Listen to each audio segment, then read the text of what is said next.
क्यों लाला रामदेव, करवा ली बेइज्जती? निकल गई सारी हेकड़ी? अरे लड़ना था ना अदालत में, साबित करना था कि रूह अफजा शरबत जिहाद मचा रहा है, सनातन के विरोध में काम कर रहा है। क्योंकि बड़ी बड़ी बातें की थी तुमने। तुमने कहा था कि हमदर्द और हिमालय जो है वो सनातन धर्म के खिलाफ काम कर रहा है, शरबत जिहाद कर रहा है। आज दिल्ली हाईकोर्ट में जैसे ही मामला सामने आ जाता है, गिड़गिड़ाने लगता है ये आदमी। क्या आप जानते हैं बड़ी खबर क्या है दोस्तों? बड़ी खबर यह है कि लाला रामदेव ने जो बात हमदर्द और हिमालय के बारे में कही थी, अब उनके वकील ने अदालत में एक तरह से माफी मांग ली है और यह कहा है कि रामदेव ने जो जो बातें हमदर्द या रूह अफजा के बारे में कही थी वो सब हम हटा रहे हैं। याद कीजिएगा दोस्तों, डंके की चोट पे आदमी ये कह रहा था कि ये लोग सनातन के खिलाफ हैं, शरबत जिहाद कर रहे हैं। लोगों को भड़काया गया था, लोगों को भ्रमित किया गया था रूह अफजा के नाम पर। और उस वक्त जो पत्रकार रूह अफजा के पक्ष में उतरे थे, यह आदमी उनका मजाक उड़ा रहा था। आज हाईकोर्ट के सामने यह व्यक्ति गिड़गिड़ाने लगा।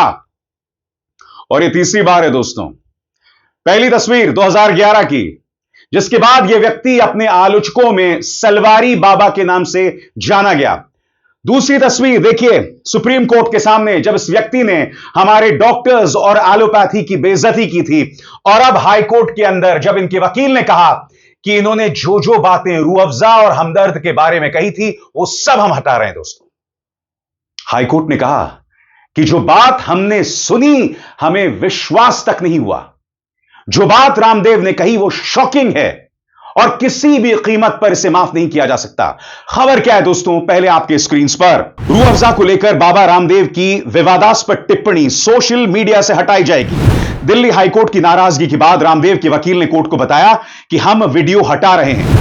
कोर्ट ने रामदेव से एक हफ्ते में हलफनामा दाखिल करने को कहा कि हमदर्द को लेकर वे भविष्य में कोई बयान, विज्ञापन या सोशल मीडिया पोस्ट जारी नहीं करेंगे।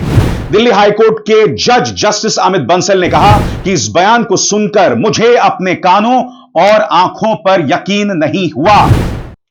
हमदर्द की तरफ से जो वकील थे उन्होंने कहा कि यह मुद्दा सिर्फ यह नहीं है कि हमदर्द पर प्रहार किया जा रहा है, बल्कि देश के सांप्रदायिक ताने बाने को बर्बाद किया जा रहा है। हमदर्द की तरफ से क्या कहा गया, गौर कीजिए। हमदर्द की ओर से पेश वकील ने अदालत को बताया कि यह मामला सिर्फ रूह अफजा की छवि को धूमिल करने तक सीमित नहीं है, बल्कि इससे कहीं आगे जाकर यह एक सांप्रदायिक विभाजन पैदा करने वाला मामला भी बनता है। अदालत ने उनके वकील से कहा कि जो बातें आप कह रहे हैं हमें उसे हलफनामे पर चाहिए, ताकि यह व्यक्ति इसे दोहरा ना सके। अगर आप सुनना चाहते हैं कि आज हाईकोर्ट ने किस कदर लाला रामदेव को एक करारा वैधानिक तमाचा थप्पड़ मारा है, तो आपको गौर करना पड़ेगा इसके एक एक शब्द पर। किस तरह से इस व्यक्ति की हेकड़ी निकल गई, एक बार फिर निकल गई और लगातार निकल रही है। आपके स्क्रीन पर कोर्ट ने कहा इसे हलफनामे पर आना चाहिए। एक हलफनामा दर्ज किया जाए जिसमें कहा जाए कि वो भविष्य में इस तरह का कोई बयान या विज्ञापन सोशल मीडिया पोस्ट पर जारी नहीं करेंगे। हाईकोर्ट ने बाबा रामदेव द्वारा दिए गए शरबत जिहाद संबंधी बयान पर सख्त नाराजगी जताई और इसे अक्षम्य और अदालत की चेतना को झकझोरने वाला करार दिया। हाईकोर्ट ने कहा यह बयान अक्षम्य है और अदालत की चेतना को झकझोर देने वाला है। यह टिप्पणी उस याचिका की सुनवाई के दौरान की गई जिसे हमदर्द लेबोरेटरीज ने रामदेव के एक बयान के खिलाफ दायर किया। यह बयान हमदर्द के प्रसिद्ध उत्पाद रूह अफजा को लेकर किया गया था। हाईकोर्ट ने कहा इस बयान को किसी भी तरह से ठीक नहीं ठहराया जा सकता। हमदर्द की ओर से वरिष्ठ वकील मुकुल रोहतगी पेश हुए। रोहतगी ने दलील दी कि बाबा रामदेव का बयान हेट स्पीच के दायरे में आता है। यह बयान धार्मिक आधार पर समाज को बांटने वाला है। और आप जानते हैं, रामदेव से जब कहा गया कि आप आगे से इस बारे में कुछ नहीं कहेंगे, तो रामदेव के वकील कहते हैं कि भाई ये उनके विचारों की अभिव्यक्ति है। मगर उन्होंने कहा कि ठीक है, मैं आगे से हमदर्द के बारे में कुछ नहीं कहूंगा। सबसे बड़ी बात, अगर ये तुम्हारे विचारों की अभिव्यक्ति है तो विचारों की अभिव्यक्ति में कहां कहा गया है कि तुम किसी के सामने नफरत का इजहार करो। मैं बता दूं दोस्तों, यह महज प्रतिस्पर्धा की बात नहीं है। यह व्यक्ति अपना प्रोडक्ट बिकवाने के लिए लोगों में जहर का प्रसार और प्रचार कर रहा है। मैं एक बात स्पष्ट कर दूं, इससे पहले भी कई बड़े बड़े प्रोडक्ट्स के बीच में जंग हुई है। 90 के दशक से पहले कोक और पेप्सी के बीच में जंग हुई थी। हाल के दिनों में कई कोल्ड ड्रिंक्स के बीच में जंग होती रहती है, मगर कोई भी कोल्ड ड्रिंक दूसरी कोल्ड ड्रिंक का नाम बेशक लेता हो, मगर जहर नहीं उगलता है। वो लोग अपने विज्ञापन के जरिए तंज का इस्तेमाल करते हैं, ह्यूमर, व्यंग्य का इस्तेमाल करते हैं, हास्य का इस्तेमाल करते हैं। यह आदमी नफरत का इस्तेमाल कर रहा था। और सबसे बड़ी बात, अगर ये विचारों की अभिव्यक्ति है तो कहना था अदालत में कि हम अपनी बात पर टिकें। भाई सीधी सी बात है, मैं नहीं भूला हूं कि जब मैंने अपना कार्यक्रम किया था तो आप में से कई लोगों ने मेरे कमेंट सेक्शन पर आकर कहा था कि जो रामदेव कह रहा है वो सही कह रहा है। तो ठीक है, अगर सही कह रहा है, अगर हमदर्द फूड्स जो है वो शरबत जिहाद कर रहा है, तो रामदेव को टिके रहना था ना। पीछे क्यों हट गए?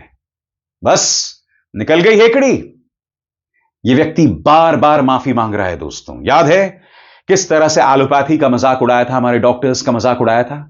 तब सुप्रीम कोर्ट के सामने व्यक्ति खड़ा हुआ था ताकि गिरफ्तार ना कर लिया जाए। याद है आपको, कोरोना के बीचों बीच हमारे डॉक्टर्स मारे जा रहे थे। यह व्यक्ति अपने पेट पर लेटकर किस तरह से डॉक्टर्स का मजाक उड़ा रहा था, टर टर टर कर रहा था, मानो किसी कुएं का मेंढक हो। वहां नहीं रुकी थी दोस्तों। तब यह व्यक्ति कह रहा था कि किसी के बाप की हिम्मत नहीं है कि मुझे गिरफ्तार कर सके। और जब सुप्रीम कोर्ट के सामने बारी आई तो देखिए किस तरह से गिड़गिड़ा था। और आज फिर रामदेव जो हैं दिल्ली हाई कोर्ट के सामने गिड़गिड़ा रहे थे। सुनिए इस व्यक्ति ने क्या कहा था कि किसी का बाप मुझे गिरफ्तार नहीं कर सकता। अब उनके खैर अरेस्ट तो किसी वो जो है उनका बाप भी कोई नहीं कर सकता स्वामी रामदेव को।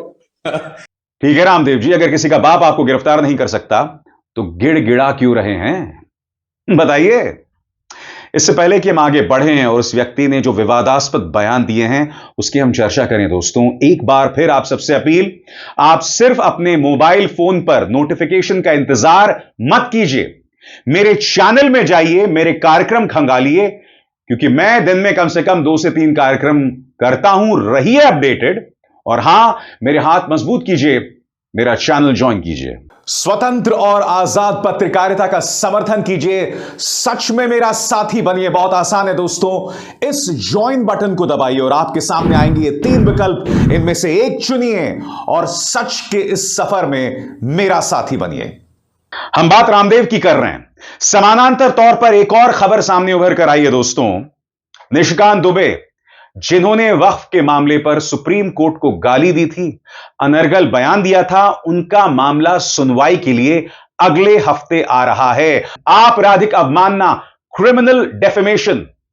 सवाल यह कि क्या निशिकांत दुबे, जिसका एक लंबा चौड़ा विवादास्पद इतिहास रहा है, जो रामदेव से काफी मेल खाता है, क्योंकि जब रामदेव पर दबाव बनता है तो या तो ये सलवार पहन के भाग जाते हैं या फिर सुप्रीम कोर्ट और दिल्ली हाई कोर्ट के सामने माफी मांगते हैं। जहां तक इस बंदे की बात है, यह व्यक्ति जो है वो संसद में खड़े होकर पत्रकारों के बारे में झूठ बोलता है। बाहर आकर इसे कहने की हिम्मत नहीं है।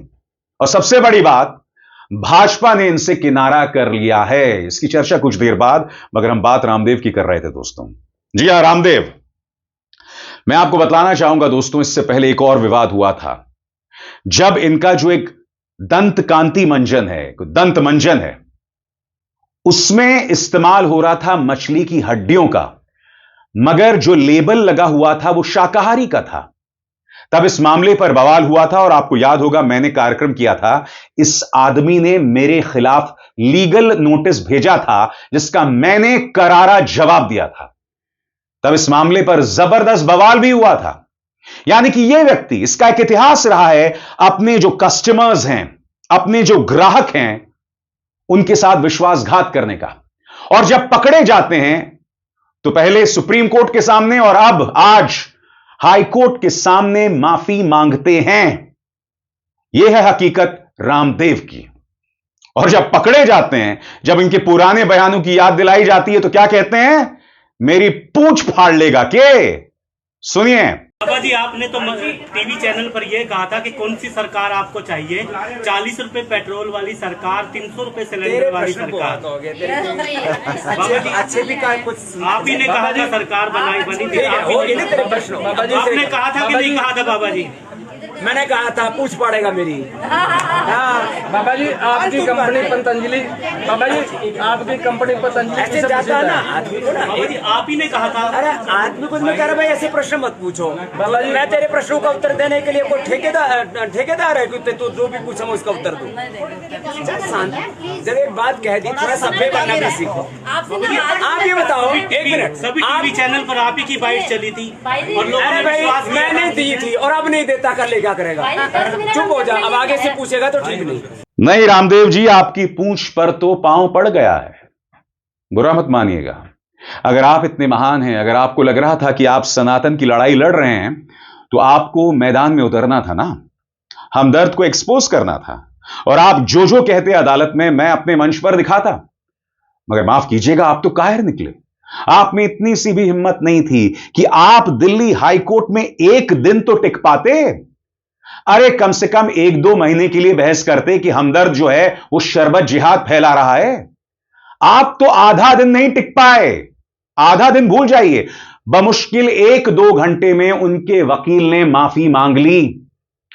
यह इनकी हकीकत, इसलिए बार बार मैं अपने मंच पर कहता हूं, ये लोग हिंदू धर्म के नाम पर हम सबको सल्फेट बना रहे हैं, हम सबको मूर्ख बना रहे हैं, और यह बात आप लोग बिल्कुल नहीं समझ रहे हैं। चाहे धीरेंद्र शास्त्री हो, चाहे सेकंड रेटेड सो कॉल्ड राष्ट्रीय कवि कुमार विश्वास हो, या फिर रामदेव, ये लोग सिर्फ और सिर्फ धर्म के नाम पर, हिंदू धर्म के नाम पर आपको बरगला रहे हैं, और कथावाचन के नाम पर सिर्फ और सिर्फ जहर उगल रहे हैं। सबसे बड़ी बात याद कीजिएगा, मंच से योग सिखाते हुए यह व्यक्ति जहर उगल रहा था। मैं फिर आपसे पूछना चाहता हूं दोस्तों, जब हम योग करते हैं तो हमारे जहन में नफरत कहां से आती है? जब हम योग करते हैं तो शांत मन से, शांत चित्त से हम योग करते हैं। मगर यह व्यक्ति योग करते हुए जहर उगल रहा था रूह अफ़ज़ा के खिलाफ। 2014 से पहले ये जो तमाम लोग थे ना, चाहे वो कुमार विश्वास हो, रामदेव हो, इन सब का मैं प्रशंसक हुआ करता था दोस्तों, क्योंकि ये लोग अपनी वाणी के जरिए देश के सार्थक मुद्दे उठाते थे। मगर 2014 के बाद अपने सर्वाइवल के लिए इन्होंने पैंतरा बदल दिया। रामदेव जो योग गुरु थे, जिन्होंने करोड़ों लोगों का विश्वास अर्जित किया, फिर प्रोडक्ट्स बेचने लग गए, योग गुरु से लाला बन गए। कुमार विश्वास एक ऐसे कवि जिनकी वाणी में तेज था, जो बहुत अच्छा कहते थे। पिछले 4 या 5 सालों में आप देख रहे हैं किस तरह का परिवर्तन इस शख्स में आया। यह व्यक्ति एक एक्ट्रेस सोनाक्षी के बारे में अश्लील बयान देते हैं। क्यों? क्योंकि उन्होंने एक मुसलमान से शादी कर ली। सैफ अली खान के बेटे तक को यह व्यक्ति नहीं बख्शता। इनकी 2 लड़कियां, इनकी 2 प्यारी बच्चियां हैं। हाल ही में एक बच्ची की शादी भी हुई थी। अब ये दूसरों के बच्चों के बारे में जहर उगलते हैं, शादी के बारे में जहर उगलते हैं। मैं फिर आपसे पूछना चाहता हूं दोस्तों, ये कैसा कथावाचन है? ये कैसा योग है जो मंच पर खड़े होकर आप इस तरह से जहर उगल रहे हैं, लगातार उगल रहे हैं, और जब पकड़े जाते हैं तो माफी मांगते हैं? क्योंकि यही हाल कुमार विश्वास का हुआ था। आपको याद है, एक बार मंच पर बैठे बैठे इन्होंने आरएसएस का मजाक बना दिया। उसके बाद इसको लेकर बवाल हो गया था। यह कह दिया था कि आरएसएस वालों की बुद्धि नहीं होती। बवाल मच गया था दोस्तों। जब भाजपा ने इस पर बवाल किया कि हम तुम्हारा जीना मुश्किल कर देंगे, तब मान्यवर बाप बाप करने पर उतर आए और माफी मांगी उसके लिए। यह हालत है इन लोगों की दोस्तों। जो बात कुमार विश्वास ने कही थी वो गलत नहीं की थी। उन्होंने कोई आरएसएस को गाली नहीं दी थी। उसी बयान में वो वामपंथियों के बारे में भी कुछ कह रहे थे, मगर वामपंथियों ने कोई रिएक्शन नहीं दिया, कोई प्रतिक्रिया नहीं दी। आरएसएस, यही कहा जाए बीजेपी वालों ने धमकाना शुरू कर दिया तो आ गए लाइन पे। ये सब ऐसे ही हैं, क्योंकि इनका मकसद है धंधा। इन्हें धंधा करना है और उसके जरिए ये लोग लोगों की नसों में जहर भर रहे हैं। सही कहा या गलत कहा? समानांतर तौर पर दोस्तों आज का दिन इनके लिए भी बहुत अहम था। निशिकांत दुबे, क्या आप जानते हैं कि इन्हें और इनके बयान को चुनौती देने के लिए मामला अब सुप्रीम कोर्ट में आ गया है, और अब अगले हफ्ते इसकी सुनवाई होने वाली है। याद कीजिएगा, इन्होंने chief justice of India Sanjeev Khanna पर प्रहार किया था और यह कहा था कि इनकी वजह से देश में गृह युद्ध हो रहे हैं।